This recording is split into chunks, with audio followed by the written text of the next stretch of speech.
All right, going to do a little bit of a Facebook Live right now. And if you happen to see the title, I'm going to build up some time here for people to join. But check this out later if you can't get it live.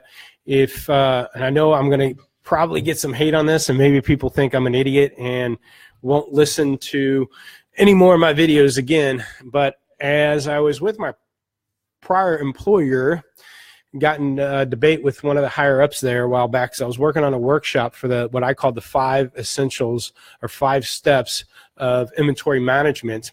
I had those 5 steps listed, and marketing was at the top of the list, and stocking was 3rd or 4th or 5th on the list. Can't remember exactly. And so, hold on 1 minute. And so that manager there, wanted me to change my workshop around, which of course I had to oblige to, but he wanted me to change the workshop around and said that stocking was more important than the marketing of the cars. And it totally makes sense. I get it, and I understand that, man, your gross is made on what you buy and how you buy it. But my point to him was marketing is way more important because of the fact there's 2 things. One, I think you have very little control of what you stock, and I'll defend that here in a minute.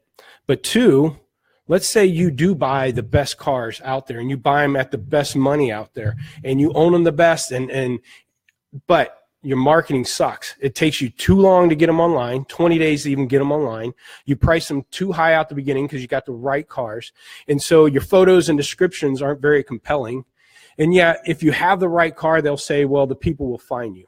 All right, well, I think there's some limited amount of cars out there that people are zoned in on: Ferraris, Lamborghinis, the Raptors, the this and the that. I want a black on black Lariat roof. There are some of those cars, but even at that, people aren't stupid and are going to pay too much money for it if there's something comparable. So majority of dealerships' inventory, 70+%, are going to be on volume type cars, that there's plenty of competition out there. So if you market that right car wrong, and you don't have good pricing, you don't have good descriptions, you're going to waste all that time and effort that you did to buy that car and get it on your lot to letting that car bleed through. So 1, if you did buy everything right and market it wrong, it's going to cost you, okay? Again, you might get that rare car that everybody's been looking for, and all of a sudden you get a lot, and you don't even need to post photos. People are calling on it. I get that. But how many cars are like that? Okay, 80-20 rule, right? So 80% of your inventory is not like that. So focus on the 80%. So the other part I was talking about, where I say you have little control of what you stock. And again, I could get a lot of pushback on that, but think about it. I mean, you can have the perfect buying center, which a lot of dealers, the smart dealers, do have people buying centers, and they're shopping cars online and buying cars, and they only buy the exact cars that they need for the exact money. And you need to be doing that, and that is 100% true. But I also know 2 things. 1, you can't control. Most dealerships are running, franchise types are running at least probably 50% trade versus purchases.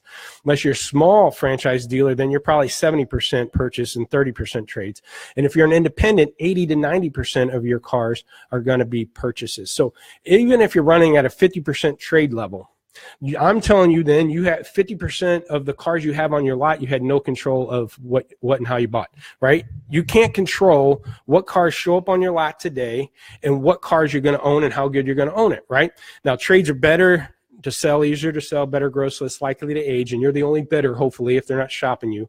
But And so I get that, but you can't go in the morning and say, hey, I'm going to appraise 10 cars, I'm going to bring in 8 of them, and I'm going to buy them at 80% of the market, and they're all going to be perfect cars. No, you're going to get that purple HHR traded on you the last day of the month on your oldest unit in your lot, and you're going to trade for that car, and you have no control of it. You have no control if 1 car comes in for a trade today, 10 cars come in for a trade today, and if all of them are good or bad. So at least half of your inventory you have no control of, right?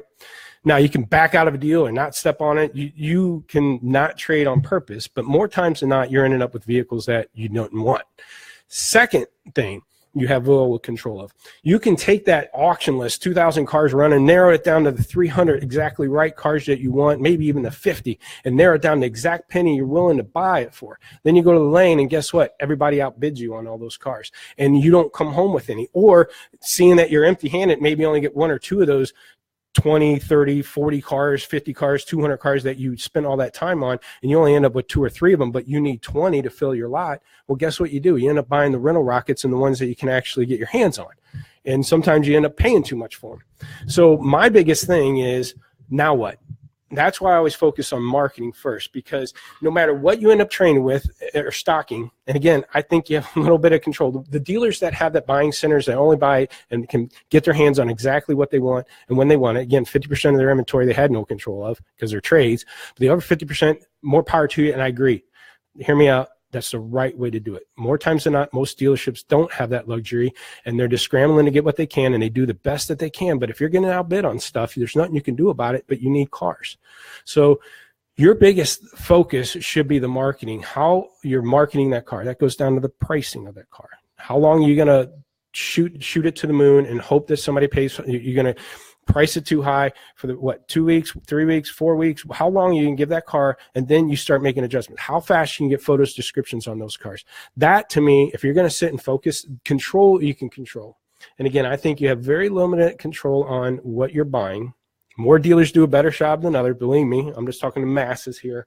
If you can control getting trade-in marketplaces, drive people in to buy their cars from, if you can shop Craigslist for the the people, private sellers, and buy their cars off of them, the right cars for the right money, and go to the auction and do that. Please do that and understand that.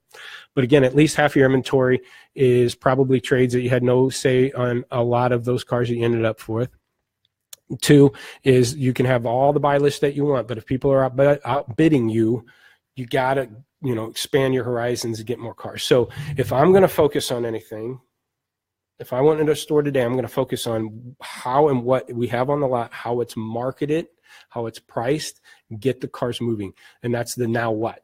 Now that you own it, and that's why I deal with a lot of dealerships going in their inventory, because I'm not writing checks for their trades. I'm not writing checks and buying cars at the auctions. All I can do is help them with their now what. Now that you own this car, is it the right car or not? And if it's not, let's get the thing moving. If it's the right car, but I paid too much, let's try high in the market for a little bit and see if we can get that person to bite. And if not, let's get the car moving. Make sure price, photos, descriptions are right, because again, you want to control what you can control. All right, and it's an 80-20 rule. And again, a lot of people might disagree with me on, but I like to hear their argument that that they control 100% of what they're buying, or even 80%, or even 50%, because I doubt that's happening in the majority of the lots. So make sure your price, photos, or descriptions do what I call do your virtual lot walk. You can hashtag virtual lot walk on Facebook and Twitter and see all these little incidences of bad marketing that we found on cars. Brake light, low brake pads, low pictures, check engine lights, dirty cars. And then the dealers are wondering why they can't sell anything and why AutoTrader and Cars.com is not working for them. Do your virtual lot walk. Make sure your cars are standing tall, your descriptions are good, and your price is competitive. And then make sure you buy the right cars at the right money, because again, that's important. But there's a lot more to it than what people think. And do the 80-20 rule. I hope this was helpful. Any comments? Call me. 314-568-2754, lotpop.com. I'll do a free inventory evaluation. Just fill out a form, no catch there. We'll go over the things that you can do yourself to improve that inventory. Or check out some of my other tips, lotpartyshow.com, lotpartyshow.com. Bunch of tips, and even YouTube, Lotpop Inc. Check out those tips. Hopefully it's helpful. And again, reach out if you need additional help. Thanks.